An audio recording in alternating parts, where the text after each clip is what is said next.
আচ্ছা, ভেতরে যাদের দায়িত্ব ছিল অগ্নি নির্বাপনের জন্য তারা কি আসলে কাজ করতে পেরেছে? কারণ ছোট আগুন থেকে পরবর্তীতে এত বড়। আপনারা জানেন, allow me to answer your question please. আপনারা জানেন এটা একটা কেপিআই,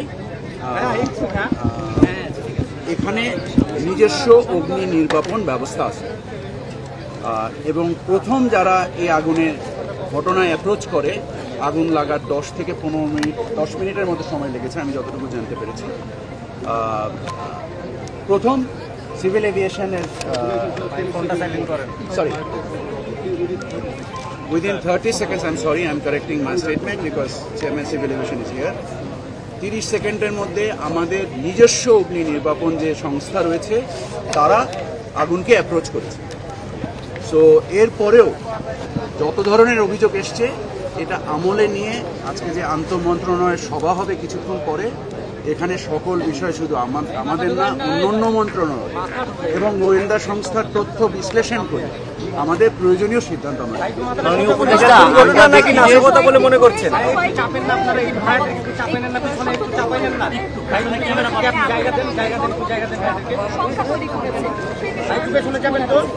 এটা সামগ্রিকভাবে আমার ধারণা প্রধান উপদেষ্টা প্রেস উইং থেকে জানতে পারবেন।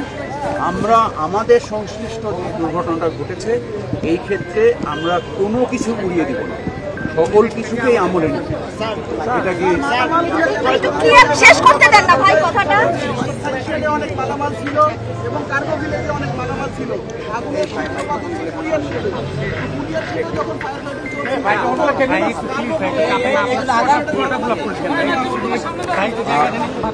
এই সকল জিনিস অনুসন্ধানে বেরিয়ে আসবে, অনুসন্ধান করা হবে।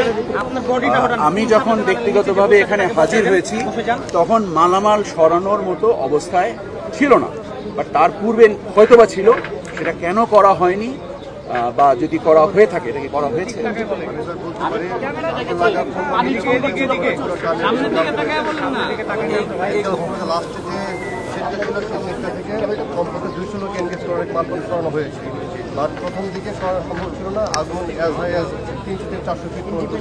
এক্স্যাক্টলি, আপনারা আগুনের লেলিয়ান শিখা দেখেছেন। এটার পরে ওখানে যে ধূম্রজাল সৃষ্টি হয়েছিল, বিশেষত এই ধূম্রজাল হওয়ার ফলে ওর ভিতরে অ্যাপ্রোচ করার মতো কোনো অবস্থা ছিল না। যতক্ষণ অবস্থা ছিল ততক্ষণ মালপত্র সরানো হয়েছে। এটা কি দুর্ঘটনা নাকি নাশকতা বলে মনে করছেন? এগুলো সকল কিছুকেই আমলে নিয়ে অনুসন্ধান চালানো হবে। এই প্রশ্ন উত্তর শেষ করতে দেয় না।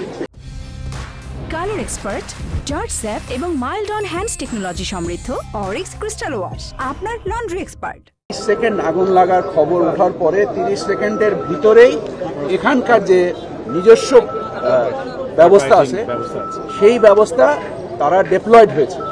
আপনারা জেনেছেন যে 37টা ইউনিট কাজ করেছে।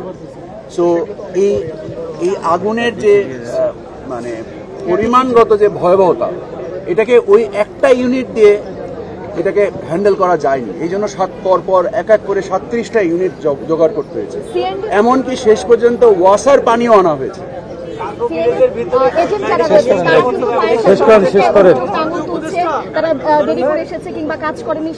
আমরা ওনাদের সাথে আলোচনা করব, আমরা ওনাদের কাছ থেকে শুনবো।